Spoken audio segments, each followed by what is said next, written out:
Avec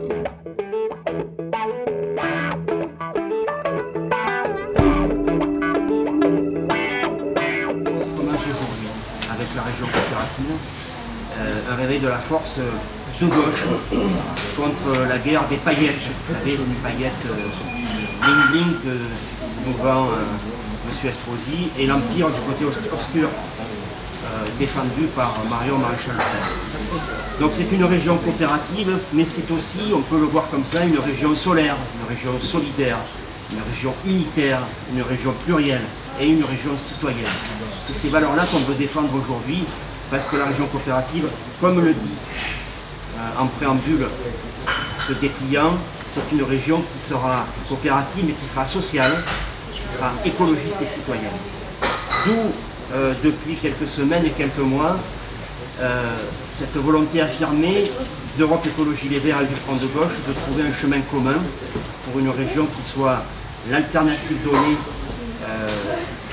dès le 13 décembre prochain aux citoyennes et citoyens de la région PACA, mais aussi du Var, puisque nous défendrons les intérêts d'une région au sein de laquelle se trouve le département du Var avec, par exemple, 70% de ses habitants éligibles au titre du logement social. Donc voilà, c'est pas une liste gadget, c'est pas une liste oubliée comme a tendance à le faire entendre M. Castaner, qui a oublié qu'on était aussi une alternative à des vraies idées de gauche. Et pour que cette région coopérative existe, eh bien on veut affirmer aujourd'hui, et mes camarades ici présents le feront en même temps que moi après aussi, une région qui protège et qui défend l'emploi, qui protège et qui défend l'environnement, ses citoyens, un cadre de vie, et puis qui propose aussi des alternatives économiques. Parce que c'est ça aujourd'hui l'enjeu de cette région de PACA, c'est à la fois maintenir la région à gauche, mais pas pour le terme générique. C'est aussi parce que nous avons des solutions à apporter à tous ces citoyennes, toutes ces citoyennes et ces citoyens. Et nous voulons porter cet espoir à l'opposé de celles et ceux qui voudraient diviser, qui voudraient exclure. Pas besoin de montrer du doigt de qui il s'agit, mais effectivement, ces politiques d'extrême droite et de droite extrême qui ont déjà pris possession de certains bastions dans le Var ou ailleurs, montrent à quel point elles sont stigmatisantes, discriminatoires. Et ça, nous, Varoises et Varois, de gauche, écologistes, citoyens, on n'en veut pas. Et on veut apporter cet espoir à toutes celles et ceux qui soit se sont résignés, soit ont abandonné l'isoloir, parce que nous, on ne se résigne pas. Et on ne se résigne pas parce qu'on ne veut pas voir tomber la région aux mains de la droite et de l'extrême droite. On ne veut pas croire que la gauche est battue comme les sondages le prédisent, avant même d'avoir combattu dans cette belle élection, ces 40 et quelques jours qui vont nous mener jusqu'au premier tour, et se soumettre aussi à la logique des calculs souvent très parisiens. Vous savez, les sondages ils se font là-haut, mais ils ne tiennent pas compte de l'attente, de l'espérance de ces territoires qui sont souvent un peu oubliés. Et bien sûr, on veut associer, fédérer, générer toutes ces énergies qui existent aussi bien sur le littoral, dans les métropoles, sur les territoires ruraux, enclavés, qui croient que la réforme territoriale est une forme d'austérité. Eh bien non, on veut apporter par des politiques publiques des solutions qui seront là pour justement un développement social et économique. Parce que effectivement, l'austérité, c'est pas notre ADN, c'est pas notre marque de fabrique. On va défendre cette politique coopérative, généreuse, de solidarité sociale, écologiste et citoyenne. Bonjour monsieur. Bonjour. On vous rencontre aujourd'hui, vous lancez la campagne de la région coopérative. Vous pouvez nous présenter cette coalition ?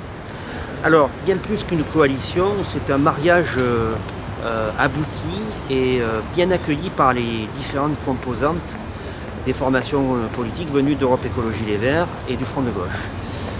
Cette région coopérative, elle se veut à la fois porteuse d'espoir, mais surtout dans la méthode innovante pour aller chercher auprès des citoyennes et des citoyens des solutions qui soient innovantes, alternatives, en tout cas qui aient un lien direct avec le quotidien de tout un chacun.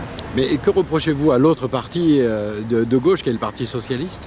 J'aurais plutôt envie de vous dire que ce n'est pas mon problème. Nous construisons une alternative parce que nous considérons qu'aujourd'hui il y a une urgence sociale et qu'on peut apporter des solutions à cette urgence sociale en réglant la crise climatique. Et notamment pour cette nouvelle manière de voir les régions avec la réforme territoriale. C'est toutes les ressources qu'on va trouver sur ces territoires en matière de création d'emplois par les filières innovantes, mais aussi régler des problèmes de démocratie. La démocratie aujourd'hui, elle n'est pas représentative de notre population parce qu'elle est mal portée par les politiques. Et nous, cette région coopérative, on l'a construite à la fois par une alternative portée par des appareils politiques qui ont compris l'urgence et donc les thèmes sur lesquels apporter des solutions, mais aussi le mouvement social, la société civile, bref, des gens qui habituellement ne participent pas aux opérations de construction d'un projet politique. Donc un de vos objectifs, c'est de diminuer autant que faire se peut l'abstentionnisme.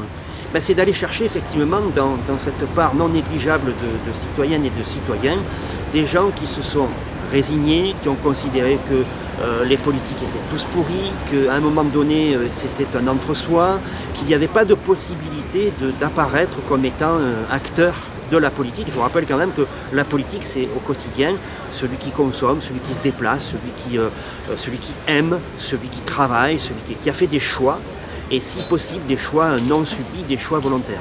Alors quel est votre objectif pour le premier tour ? Mon objectif et celui de la liste que je mène dans le Var, c'est d'apporter à la fois une dose d'espoir, des solutions qui soient d'ordre pragmatique, réalisables, accompagnées par une politique fiscale régionale qui apporte bien évidemment la ressource pour financer ces nouvelles politiques publiques et d'être finalement devant la liste du Parti socialiste conduite par des camarades qui ont fait un choix de social-démocratie et non pas de politique de gauche. Bien écoutez, je vous remercie, je vous dis à très bientôt. Merci beaucoup.